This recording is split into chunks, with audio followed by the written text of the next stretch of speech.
బంగారం వెండి కొనుగోలుదారులకు గుడ్ న్యూస్ వచ్చే అవకాశాలు కనిపిస్తున్నాయి. బంగారం వెండిపై భారీగా ఉన్న దిగుమతి సుంకాలు, ఇంపోర్ట్ ట్యాక్సెస్ ఏవైతే ఉంటాయో ఇవి తగ్గించే అంశంపై కేంద్ర ప్రభుత్వం చర్చలు జరుపుతున్నట్టు తెలుస్తోంది. ప్రస్తుతం ఉన్న అధిక సుంకం వల్ల చట్టబద్ధంగా వచ్చే ఈ బంగారం కంటే అక్రమ మార్గాల్లో వచ్చే బంగారం చౌకగా మారుతోంది అన్న వాదనలు వినిపిస్తున్నాయి. దీంతో ఈ సుంకాలు తగ్గిస్తే స్మగ్లింగ్కు అడ్డుకట్ట వేయచ్చా అన్న కోణంలో ప్రభుత్వం ఆలోచిస్తున్నట్టుగా సమాచారం. అయితే ఇప్పటివరకు దీనిపై అధికారిక ప్రకటన మాత్రం ఏది రాలేదు. ఇంతకీ ప్రభుత్వం ఎందుకు ఈ సుంకం తగ్గించే ఆలోచన చేస్తోంది?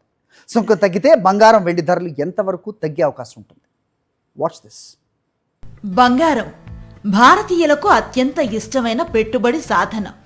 పెళ్లిళ్ళు, పండగలు, పెట్టుబడులు ఏ సందర్భమైనా గోల్డ్కు డిమాండ్ ఉంటుంది.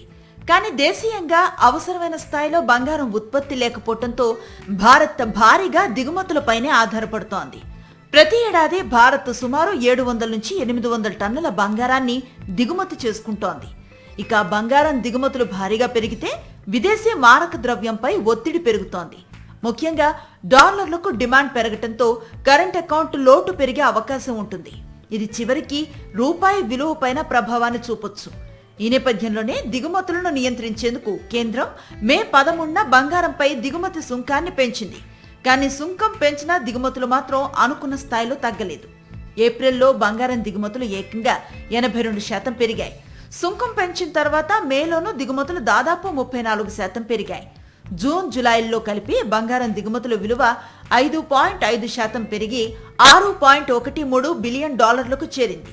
అంటే పన్ను పెంచడం ద్వారా దిగుమతులను నియంత్రించాలన్న లక్ష్యం పూర్తిగా నెరవేరలేదన్నమాట. ఇక్కడే మరో కీలక సమస్య తెరపైకొస్తోంది.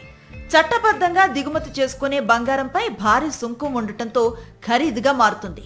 కానీ అక్రమ మార్గాల్లో దేశంలోకి వచ్చే బంగారంపై చట్టబద్ధమైన దిగుమతి సుంకం ఉండదు.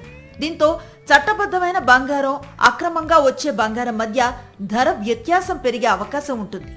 ఈ ధర వ్యత్యాసమే స్మగ్లర్లకు ఆర్థిక ప్రోత్సాహకంగా మారుతోందన్నది పరిశ్రమ వర్గాల వాదన.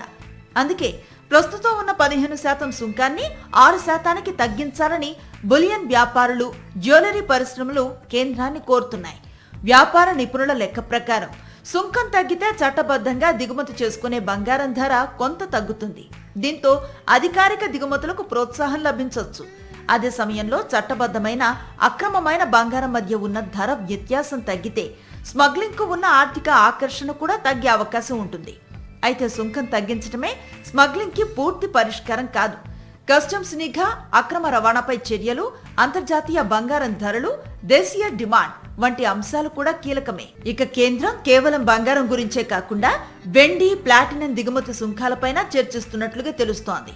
వెండి కేవలం ఆభరణాల తయారీలోనే కాదు, సోలార్ ప్యానెళ్లు, ఎలక్ట్రానిక్స్ వంటి పరిశ్రమల్లోనూ కీలకంగా ఉపయోగిస్తున్నారు. అలాగే ప్లాటినం ఆటోమొబైల్, వైద్య రంగాల్లో ముఖ్యమైన ముడి పదార్థం. కాబట్టి వీటిపై సుంకాలు తగ్గితే వినియోగదారులతో పాటు తయారీ రంగానికి కొంత ఉపశమనం లభించే అవకాశం ఉంది. సామాన్యులకు అసలు ఆసక్తి ఉన్న ప్రశ్న ఇదే. సుంకం తగ్గితే బంగారం, వెండి ధరలు తగ్గే ఛాన్స్ ఉందా అంటే అవకాశం ఉందని చెప్తున్నారు ఎక్స్పర్ట్స్. కానీ సుంకం ఎంత తగ్గితే అంతే మొత్తంలో బంగారం ధర తగ్గుతుందని మాత్రం చెప్పలేం. అంతర్జాతీయ మార్కెట్లో బంగారం ధర, రూపాయి డాలర్ మారకం విలువ, దేశీయ డిమాండ్, ఇతర పన్నులు, మార్కెట్ మార్జిన్లు ఇవన్నీ తుది ధరను ప్రభావితం చేస్తాయి. మొత్తంగా చూస్తే కేంద్రం ముందు ఇప్పుడు 2 సవాళ్లున్నాయి. ఒకవైపు బంగారం దిగుమతులను నియంత్రించి విదేశీ మారక నిల్వలపై ఒత్తిడిని తగ్గించాలి. మరోవైపు అధిక సుంకాల కారణంగా చట్టబద్ధమైన దిగుమతులు ఖరీదై స్మగ్లింగ్కు అవకాశం పెరగకుండా చూడాలి. అందుకే సుంకం తగ్గింపు నిర్ణయం వస్తే అది కేవలం బంగారం ధరలపై మాత్రమే ప్రభావాన్ని చూపదు. స్మగ్లింగ్ తగ్గుతుందా? అధికారిక దిగుమతులు పెరుగుతాయా? దేశ, విదేశీ మారక నిల్వలపై ఒత్తిడి ఎలా ఉంటుంది? వినియోగదారులకు నిజంగా ఎంత ప్రయోజనం దక్కుతుంది? ఈ 4 అంశాలపైనే కేంద్ర నిర్ణయం ఆధారపడి ఉండనుంది.